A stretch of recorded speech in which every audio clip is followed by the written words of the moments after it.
സംവിധായകൻ ശ്രീ വിനയൻ കൂടെ ടെലിഫോൺ ലൈനിൽ ചേരുകയാണ്. ശ്രീ വിനയൻ, നമുക്കറിയാം അദ്ദേഹത്തെ എങ്ങനെ ഓർക്കേണ്ടത് എന്നുള്ള കാര്യത്തിൽ മാത്രമാണ് നമുക്ക് ആശങ്കയുണ്ടാകുക. കൈവച്ച മേഖലകളിലൊക്കെ തൻ്റെതായ വ്യക്തിമുദ്ര പതിപ്പിച്ച ഒരു നടൻ, ഒരു മഹാനടൻ, സംവിധായകൻ, തിരക്കഥാകൃത്ത് വിടവാങ്ങുമ്പോൾ മലയാള ചലച്ചിത്ര ലോകം, ഒപ്പം തന്നെ താങ്കൾ വ്യക്തിപരമായി അദ്ദേഹത്തെ എങ്ങനെ ഓർക്കും? ശ്രീനിവാസന്റെ ഈ വേർപാട് അത്യന്തം ദുഃഖവും ഒരു ഞെട്ടലോടെയുമാണ് ഇപ്പൊ കേട്ടത്. സുഖമില്ലാതിരിക്കുന്നു എന്ന് നമുക്കറിയാം.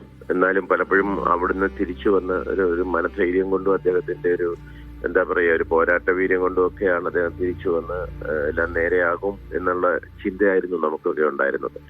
ശ്രീനിവാസനെ പറ്റി പറയുമ്പോൾ മലയാളത്തിൽ ശ്രീനിയെ പറ്റി പറയാവുന്ന, അദ്ദേഹത്തോട് മോഹിക്കാവുന്ന വേറൊരു വ്യക്തിത്വം ഇല്ല. കാരണം സിനിമയുടെ എല്ലാ തലങ്ങളിലും, അതിന്റെ തിരക്കഥയിലും അതിന്റെ സംവിധാനത്തിലും അഭിനയത്തിലും ഒക്കെ ശ്രീനിയുടേതായ ഒരു സിഗ്നേച്ചർ ഉണ്ടായിരുന്നല്ലോ. എന്നെയൊക്കെ സംബന്ധിച്ചോറാണ്, എനിക്ക് 7-8 ചിത്രങ്ങളിലെ ഞാൻ ശ്രീനുമായിട്ട് സഹകരിച്ചിട്ടുള്ളൂ. എന്റെ ശിപായി ലഹള എന്ന് പറയുന്ന ചിത്രത്തിന്റെ തിരക്കഥ എഴുതുന്ന സമയത്ത് അതോടുകൂടിയാണ് ഞങ്ങൾ കൂടുതൽ അടുക്കുന്നത്. ഒക്കെ സിനിമയുടെ തിരക്കഥയുടെ ഒരു ഏറ്റവും അതിന്റെ തന്ത്രം, അതിന്റെ സിനിമയുടെ ഒരു കൊമേഴ്സ്യൽ തിരക്കഥയാണേലും ഒരു അക്കാഡമിക് പടമാണേലും ഒക്കെ തിരക്കഥ എങ്ങനെയായിരിക്കണം തിരക്കഥ എന്ന് എന്നെ സംബന്ധിച്ച് പറയുകയാണ്. ഞാനൊക്കെ പഠിച്ചത് ശ്രീനിയുടെ തിരക്കഥ തുടങ്ങിയത് മുതലായിരുന്നു എന്നുള്ളതാണ് സത്യം.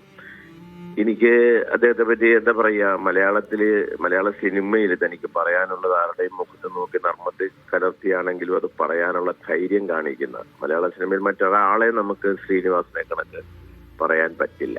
അദ്ദേഹം ഉണ്ടാക്കിയ കഥാപാത്രങ്ങൾ, അദ്ദേഹത്തിന്റെ വിമർശനങ്ങൾ, രാഷ്ട്രീയപരമായിട്ടും സാമൂഹ്യപരമായിട്ടും ഒക്കെ അദ്ദേഹം ഉന്നയിച്ച സമൂഹത്തിലെ വിമർശനങ്ങളൊക്കെ മലയാള സിനിമയും മലയാളം ഉള്ളിടത്തോളം കാലം നിലനിൽക്കും.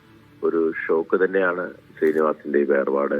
നമ്മൾ ആ ഒരു ഭംഗിവാക്കിന് പറയുന്നതല്ല, ശ്രീനിവാസൻ എന്ന് പറയുന്ന മഹാപ്രതിഭ എന്ന് തന്നെ വിശേഷിപ്പിക്കാവുന്ന ഒരു ചലച്ചിത്രകാരന്റെ ഈ വേർപാടിൽ അങ്ങേയറ്റം ദുഃഖമുണ്ട്.